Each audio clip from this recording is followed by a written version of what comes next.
Hello Wrexham fans. How are you? I hope you're doing well, and look, departures and new signings. 4 bombshells today. Stay until the end and I'll tell you everything and more. But first, subscribe to the channel and leave a like to receive all the latest news from the Red Dragons. Before I tell you the big news, here's the latest and greatest news from Wrexham AFC. And check out this news that shows how Wrexham is growing not only in the men's league, but also in the women's league. The club has taken a giant step forward and now owns 2 stadiums. That's right. Wrexham has just purchased The Rock, located in Rosimidra, very close to the city, to complement the historic racecourse ground. But why is this so important? The Rock has been used as the home of the Wrexham women's team since the summer of 2023. And now, with the official purchase, the club shows it's serious about investing in women's football. If you watch the series Welcome to Wrexham, you've probably seen the spotlight the women's team has received in the episodes. Since 2023, they've become semi-professional and will now have a permanent stadium to train and host their matches. What's more, Sefton Druids, a local team that also plays there, will continue to use the space. In other words, everyone wins. The Rock has a capacity of 3,000 and a grandstand with 512 seats. The name comes from an old quarry that sits next to the field, giving it that unique look, with an imposing stone wall behind one of the goals. It's literally like playing at the foot of a rock. Michael Williamson, CEO of Wrexham, spoke proudly about this achievement. According to him, the acquisition represents a significant milestone, as it gives Wrexham women a permanent headquarters and its own training centre. This reinforces the club's commitment to supporting the growth of women's football in the region. What's more, he explained that the stadium is close to Stoke CAE RAS, which gives the women's team flexibility to train and play there, but also to use the main stadium for special occasions. A well-thought-out plan. In the short term, the club will handle essential maintenance of the venue. And in the long term, the idea is to improve the entire structure, pitch, stands, and everything around it. The goal? To create a center of excellence for women's football while simultaneously preserving this space, which is of enormous value to the local community. For those who don't follow women's football in Wales as closely as possible, Wrexham women play in the Welsh Premier League, the country's top division. Last season, they finished 4th and reached the Bute Energy Welsh Cup final, but ultimately lost 3-1 to Cardiff City, who also won the league. At the end of last season, the club announced the departure of manager Steve Dale, who had led the team for 4 seasons.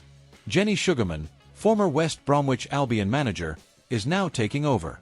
Sefton Druids chairman Des Williams also spoke about the sale and made it clear. He is very happy with the transition. He emphasized that the Wrexham women's team had already been using the stadium and that now, with official ownership, they have everything they need to continue developing and inspiring other girls in the region. And my friends, Wrexham continues to live intense times. They've been promoted once again, now heading into the 2025-26 season. But along with the promotion celebrations, changes also begin, and big changes.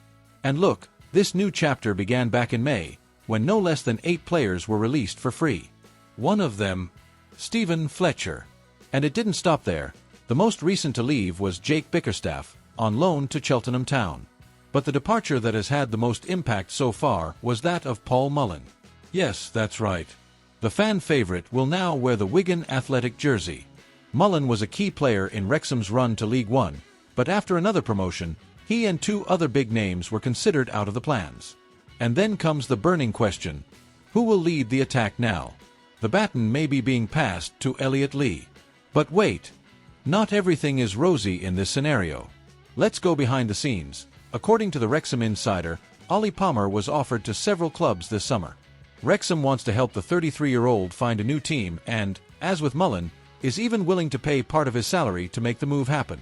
Remember that both Palmer and Mullen arrived in the first season of the Ryan Reynolds and Rob McElhenney era.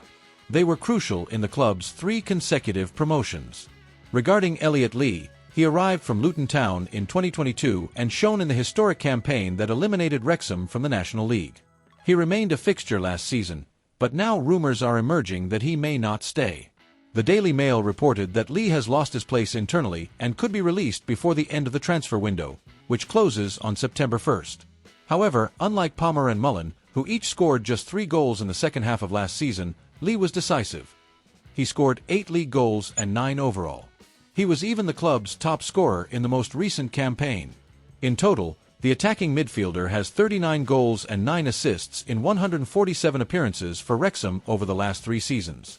Significant numbers, there's no denying that. And to close today's video with a flourish, we have a bombshell in Wrexham's attack. So stick with me until the end, because this could be the biggest signing of the Rob McElhenney and Ryan Reynolds era. Kiefer Moore has been officially announced as Wrexham's new attacking reinforcement. The £2 million transfer came directly from Sheffield United. But wait, it doesn't stop there. Manager Phil Parkinson hasn't finished his search for reinforcements yet. There's another hot name on the radar, and this time with an even higher fee. Wrexham is going all out to sign Nathan Broadhead from Ipswich Town. The fee could reach £7.5 million. That's right, a potential club record. The problem is that Ipswich manager Kieran McKenna wants to keep Broadhead, and that's why negotiations are moving slower than expected. Now comes the key point. The club is already looking at alternatives, and one of them is attracting a lot of attention behind the scenes. Lewis Kumas, Liverpool's promising youngster, has landed on Wrexham's radar. The latest reports indicate that the Welsh club is leading the race to sign the 19-year-old on loan.